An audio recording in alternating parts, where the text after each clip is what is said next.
ఇవ్వడానికి అస్థిపంజరం ఎలా అయితే ఉపయోగపడుతుందో అలాగే ప్రతి భాషకి భాషా భాగాలు అంటాం తెలుగులో అయితే, అవి ప్రాణం అన్నమాట. అంటే భాషా భాగాలు ఎక్కడ ఏ పదాన్ని ఎలా ఉపయోగించాలి, ఎలా ఉపయోగిస్తే కరెక్ట్ అనేది భాషా భాగాలు చెప్తాయి.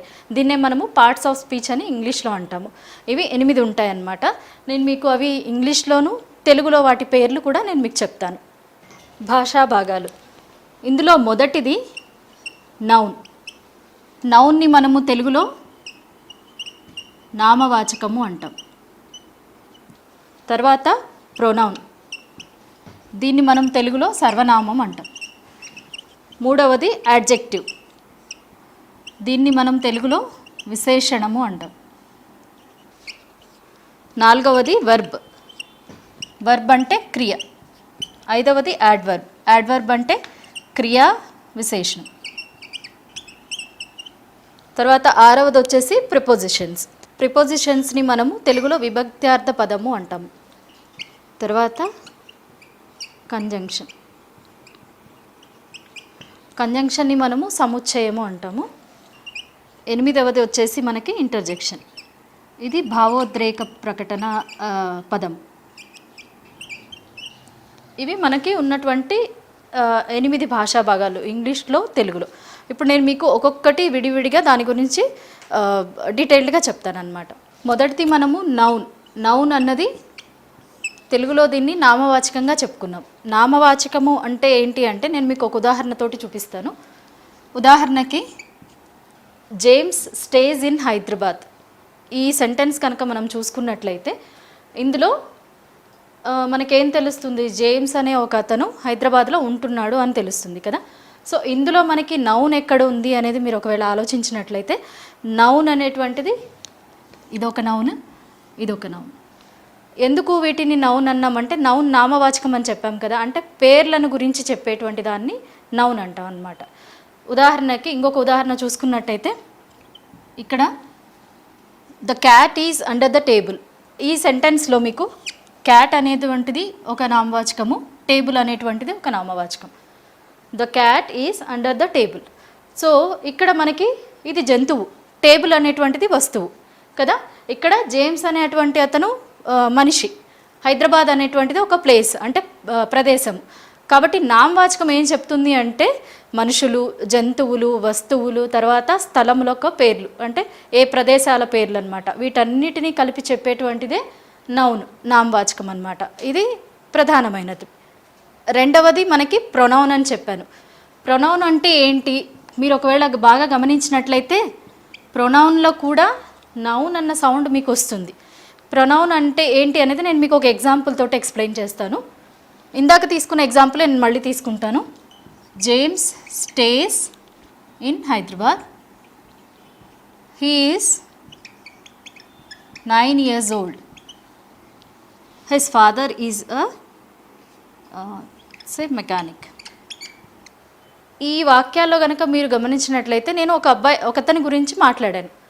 అదేంటి, జేమ్స్ అనే అతని గురించి మాట్లాడాను. అతను హైదరాబాద్లో ఉంటాడు, అతనికి 9 సంవత్సరాలు.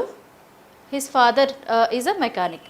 ఇక్కడ మీరు గమనించినట్లయితే మనం ఒక పేరుని, ఉదాహరణకి మనం మామూలుగా మాటల్లో కూడా నేను ఇప్పుడు నా పేరు విజయలక్ష్మి అని చెప్పాను. తర్వాత ప్రతి సెంటెన్స్లో అంటే ప్రతి వాక్యంలోనూ మనము పేరుని జత చేసి మాట్లాడలేము కదా.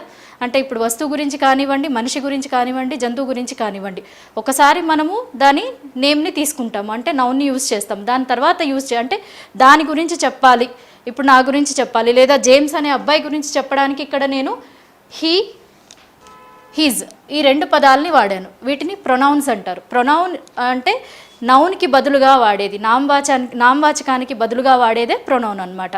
అంటే ఇక్కడ మనం మాట్లాడుతుంది ఈ జేమ్స్ గురించే. సో ఇలా వాడేటువంటి పదాలని ప్రొనౌన్స్ అంటారు. ఈ ప్రొనౌన్స్ ప్రతిదానికి ఉంటాయన్నమాట మనకి. సో ఇందులో ప్రొనౌన్స్లో మళ్ళీ రకాలు కూడా ఉంటాయి. మూడవది యాడ్జెక్టివ్. యాడ్జెక్టివ్ అంటే ఇందాక మనము విశేషణము అని చెప్పాం కదా, ఇది ఏం చెప్తుందో నేను మీకు ఉదాహరణతోటి ఎక్స్ప్లెయిన్ చేస్తాను. ఇంతకుముందు మనం తీసుకున్న ఎగ్జాంపులే తీసుకొని కంటిన్యూ చేద్దాము. నేను మీకు జేమ్స్ గురించి చెప్పాను కదా, ఇక్కడ చూడండి. James is a good boy. ఇప్పుడు నేను ఒకవేళ ఈ గుడ్ అనే దాన్ని హైడ్ చేసినా కూడా జేమ్స్ ఈజ్ అ బాయ్, నేను ఎరేస్ చేసి చూపిస్తాను మీకు. అది జేమ్స్ ఈజ్ అ బాయ్, ఇది కూడా ఒక ఫుల్ సెంటెన్సే. అంటే నేను ఆ గుడ్ అనేటువంటి పదం పెట్టినా పెట్టకపోయినా అదొక కంప్లీట్ సెంటెన్స్, అంటే ఒక పూర్తి వాక్యం, అంటే అర్థవంతమైన వాక్యము. జేమ్స్ ఈజ్ ఎ బాయ్ అనేటువంటిది. మరి గుడ్ ఎందుకు పెట్టాలి? గుడ్ పెట్టడం వల్ల ఏంటి అంటే ఇది ఆ అబ్బాయి యొక్క క్వాలిటీ, అంటే అతని గుణాన్ని తెలియజేస్తుంది మనకి. గుడ్ అనేటువంటిది జేమ్స్ యొక్క గుణాన్ని మనకి తెలియజేస్తుంది. ఆ గుడ్ బదులుగా మీరు ఎనీథింగ్ యూ కెన్ యాడ్, అంటే అతని గుణాన్ని తెలిపేటట్టుగా నాటీ అని కానీ అలా మీరు యాడ్ చేసుకోవచ్చు. కాబట్టి ఒక వ్యక్తి లేదా వస్తువు యొక్క గుణాన్ని తెలిపేటువంటిది. ఇంకొక ఉదాహరణ చెప్తాను. He has 3 shirts. ఇక్కడ హీ హ్యాస్ షర్ట్స్ అనేది కూడా ఒక కంప్లీట్ వాక్యము, కానీ నేను 3 అనేది యాడ్ చేశాను. తర్వాత సెంటెన్స్లో all of them are white in colour. All of them are white in colour అంటే నేను దాని యొక్క కలర్ గురించి చెప్పాను. అంటే ఇక్కడ మనకి గుణాన్ని కానీ సంఖ్యని కానీ దాని యొక్క రంగుని, అంటే క్వాలిటీ, నంబర్ అండ్ కలర్, ఈ మూడిటిని చెప్పడానికి ఉపయోగించేదే యాడ్జెక్టివ్ అనమాట. దీన్నే తెలుగులో మనము విశేషణము అని అంటాము. 4వది వర్బ్. వర్బ్ అంటే నేను తెలుగులో మీకు క్రియ అని చెప్పాను. క్రియ అంటే ఏంటి అంటే అది కూడా నేను ఒక ఉదాహరణతోటి మీకు చెప్తాను. ఇక్కడ మీరు ఈ సెంటెన్స్ని గమనించినట్లయితే John is playing chess. Okay, అలాగే ఇంకొకటి చెప్తాను. Sita is singing, I am writing. కాబట్టి ఈ 3 వాక్యాల్లో మీరు కనుక గమనించినట్లయితే ఈ అండర్లైన్ చేసిన పదాలు ప్లేయింగ్, సింగింగ్, రైటింగ్. అంటే వర్బ్ అనేటువంటిది క్రియ, అంటే మనం చేసే పనిని తెలిపేటువంటి దాన్నే వర్బ్ అంటాం అనమాట. ఇది చాలా ప్రధానమైనటువంటిది. అంటే ఏ వాక్యంలో అయినా సరే ఏదైనా వ్యక్తం చేయాలి అన్నప్పుడు మనం చేసే పనిని గురించి చెప్పాలనుకుంటాం కదా.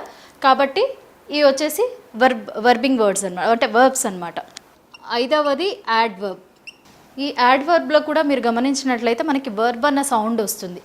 అంటే దీనికి వర్బ్కి కనెక్షన్ ఉన్నట్లు. ఇంతకుముందు మనం నౌన్, ప్రొనౌన్ ఎలా అయితే చెప్పుకున్నామో ఆ రెండు ఒకే, అంటే కాస్త రిలేషన్ ఉన్న వర్డ్స్ అనమాట. ఎలాగో చెప్తాను చూడండి. ఇక్కడ నేను అమిత్ రైట్స్ వెరీ నీట్లీ అనేది రాశాను. అంటే ఇక్కడ రైట్స్ అనేటువంటిది ఏంటి? వర్బ్, అంటే క్రియ అనేటువంటిది, జరిగే పని ఏంటి? రైట్స్. నేను దానికి వెరీ నీట్లీ అన్నాను. వెరీ అనేది వేరే పదము, నీట్లీ అనేది వేరేది. ఇక్కడ మీరు నీట్లీ అనే పదాన్ని ఒకవేళ చూసుకున్నట్లయితే అది మనకి యాడ్వర్బ్లో వచ్చేటువంటి భాషా భాగం అనమాట. ఎందుకు అంటే అమిత్ రైట్స్ అంతవరకు ఒక సెంటెన్సే, కానీ దానికి ఎలా రాస్తాడు అంటే హౌ హీ ఈజ్ రైటింగ్, ఎలా రాస్తున్నాడు అంటే నీట్లీ. దాన్ని ఇంకాస్త జడ్జ్ చేయడానికి నేనేం చేశాను? వెరీ అనేది యాడ్ చేశాను.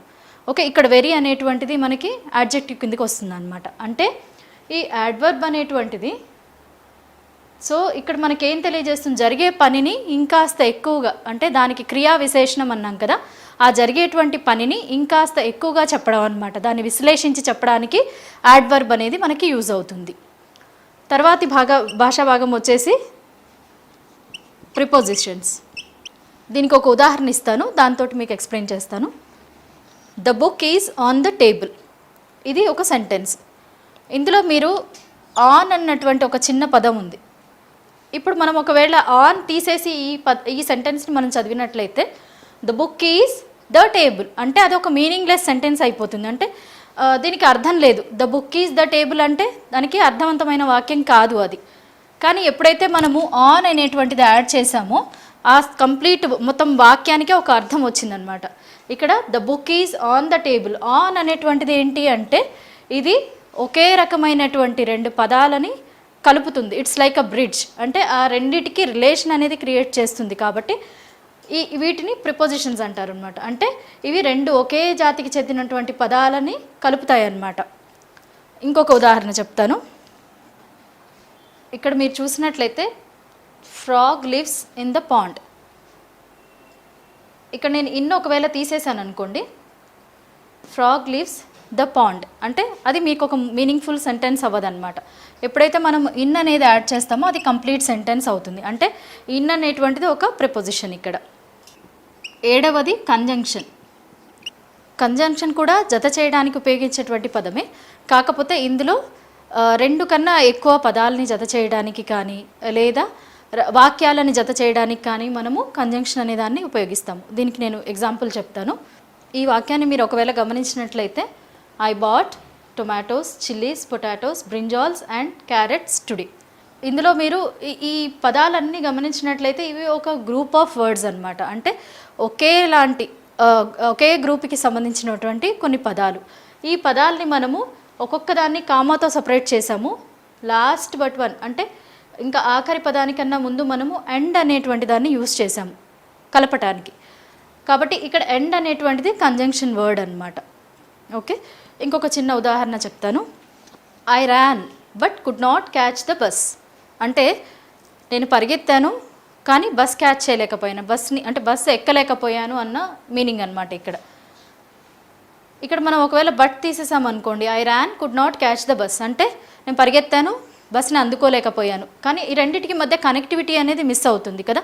ఇది ఒక సెంటెన్స్, ఐ ర్యాన్ అనేది ఒక sentence, could not catch the bus అనేది ఒక సెంటెన్స్. ఆ రెండింటిని జత చేసి చెప్పాలి కదా. అంటే మనకి ఆ పర్టికులర్ సిచ్యువేషన్లో చెప్పాలి అన్నప్పుడు I ran but could not catch the bus అనేటువంటిది కరెక్ట్ మీనింగ్ని ఇస్తుంది అనమాట. కాబట్టి ఇక్కడ బట్ అనేటువంటిది అండ్, ఇవి కంజంక్షన్ వర్డ్స్ అంటారు వీటిని. ఆఖరిగా మనకి 8వది వచ్చేసి ఇంటర్జెక్షన్. ఇది మనము భావాల్ని వ్యక్తపరచడానికి అని చెప్పాను. అంటే ఆశ్చర్యార్థకం కావచ్చు, అంటే సడన్గా జరిగేటువంటి సిచ్యువేషన్, అది విచారకరమైన కావచ్చు, ఆనందకరమైన కావచ్చు అనమాట. ఉదాహరణకి ఇక్కడ మీరు గమనించినట్లయితే wow I won the race అంటే మనం ఇప్పుడు ఏదైనా గెలిచామనుకోండి చాలా సంతోషంగా వ్యక్తపరుస్తాం కదా. నేను ఇక్కడ మనకిది ఎక్స్క్లమేటరీ సైన్ అంటాం, అంటే ఆశ్చర్యార్థకానికి గుర్తు అనమాట. అంటే గెలుస్తాము అని అంటే విన్ అవ్వాలని ఉంది, బట్ విన్ అయిన తర్వాత మన ఎగ్జైట్మెంట్ ఉంటుంది కదా, సో అది వ్యక్తపరచడానికి. అంటే wow I won the race అంటే నేను రేస్ గెలిచాను అన్న మీనింగ్ వస్తుంది ఇక్కడ. ఇది చూసినట్లయితే అంటే ఇది హ్యాపీ మూడ్ అంటే ఆనందాన్ని వ్యక్తపరచడానికి. ఓ ఐ మిస్ ద ర్యాంక్ అంటే బాగా చదివేసి ఎక్స్పెక్ట్ చేస్తూ ర్యాంక్ మిస్ అయిందనుకోండి, ఓ ఐ మిస్ ద ర్యాంక్, నేను ఎక్స్పెక్ట్ చేశాను కానీ మిస్ అయిపోయాను అనేది వ్యక్తపరచడానికి. ఇక్కడ వావ్, ఓ, ఇంకా అలాస్ ఇలాంటి వర్డ్స్ అన్నీ మనము ఈ ఇంటర్జెక్షన్ అనేటువంటిది ఎక్స్ప్రెస్ చేయడానికి ఉపయోగించవచ్చు. కాబట్టి ఇప్పుడు మీరు భాషా భాగాలన్నీ తెలుసుకున్నారు కదా, పార్ట్స్ ఆఫ్ స్పీచ్ అన్నీ. మీరు ఇప్పుడు ఏదన్నా సెంటెన్స్ని చదివినప్పుడు మీకు అందులో వచ్చేటువంటి పదాలు, సెంటెన్స్ అంటే ఒక వాక్యం, మనము పదాల అమరికనే వాక్యం అంటాము. ఆ సెంటెన్స్ మీరు చదివేటప్పుడు మీకు ఇప్పుడు ఏదైతే మీరు నేర్చుకున్నారో 8 భాషా భాగాలు పార్ట్స్ ఆఫ్ స్పీచ్, అందులో వచ్చేటువంటి వర్డ్స్ని రీకలెక్ట్ చేసుకొని మీరు కరెక్ట్గా గెస్ చేస్తున్నారా లేదా